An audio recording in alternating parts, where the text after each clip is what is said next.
got that, and then you got Dak Prescott. This is a fairly. I mean, how about Dak yesterday? Big game, man. Dak's he's got an attitude. He got a chip on his shoulder. I like it. And Dak was asked yesterday, of course, at the media availability, what about last year? 2 interceptions, playoff loss, and Dak was like, "Yeah, it pisses me off. I think about it every day."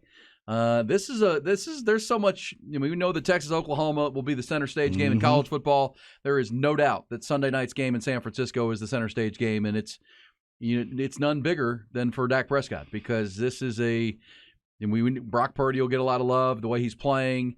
The defense matchup with the Brock Purdy and that offense. But man, Dak Prescott's, even Cowboy fans are kind of going into this game hoping that Dak Prescott plays a strong game here, because if he doesn't and has another rough game, we know what the story will be come Monday. Yeah, and you're going to need Dak in this game to make some plays. I mean, he's going to have to put his cape on a couple of times. The San Francisco defense demands it.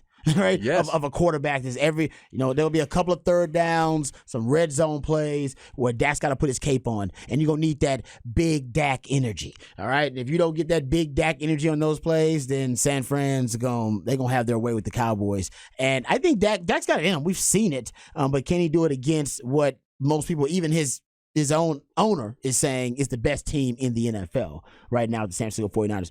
That is the question. Will we get big Dak energy? That's what we need if you're a Cowboys fan in that matchup versus the 49ers. If you get that, at least, even if you don't win and Dak plays well, I still think Cowboys fans will feel good about it, because I think the defense is going to show up regardless. Yep. Whether Dak can show up and be the best version of himself, that's really the question, versus what some people are saying, like I said, maybe the best defense in the league, up there with the Cowboys. Well, here is that go back and forth, the media availability with the Cowboys quarterback.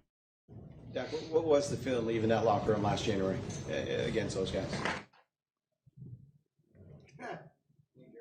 No, I mean, it's obvious. I mean, we're so far past that, to be honest with you, but that's obvious. I mean, you just want to piss me off going into this week, and I appreciate that. I do, actually. I do. Yeah, appreciate that. Appreciate that. Lost drive, you guys. I mean, every day, every day,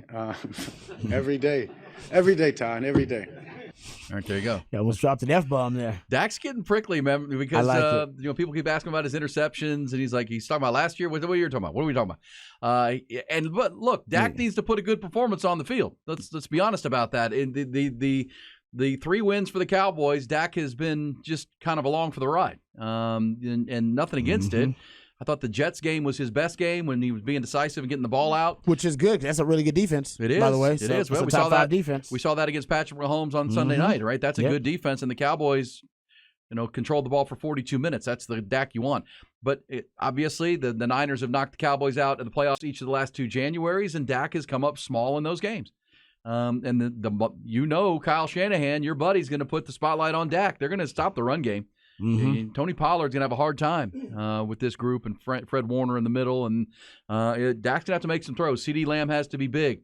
Guy like Jake Ferguson, the big tight end's got to be big. Brandon Cooks, Michael Gallup.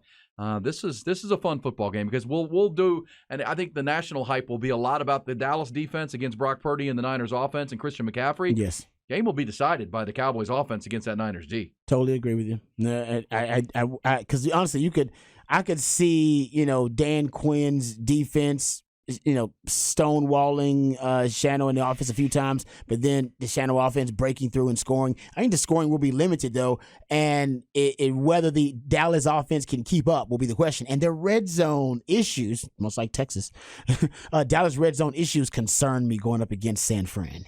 Because you're talking about the San Fran defense is already pretty stout, and they're gonna bow their back in the red zone and make it even tougher for the Cowboys to score. And the Cowboys have been struggling to score touchdowns in the red zone. That worries me. And they're dealing with some offensive line issues. Zach Martin's got a quad. You've got Tyron Smith called iffy by Jerry Jones. Even their backup running back Rico Dowdle is got a hip problem that he's dealing with. And so far this year. And I'm a Tony Pollard owner in 2 fantasy leagues. I don't mind telling you that. And I need him to do more, by the way. We step it up. Rico Dowdle has been the more explosive running back of the 2. When you see Rico get he's a good player. I mean, he's and it's not like Tony Pollard's been bad, but when you see Rico get the ball, man, different gear. Yeah, it's a different gear. Yes, it is. And I don't know if he's going to play in this game. That'll mean it falls to Deuce Vaughn. And this is where that running back depth we talked about all offseason, who's going to – because you got to be able to run the ball. I mean, it can't be all on Dak or you're going to be in trouble against that defense.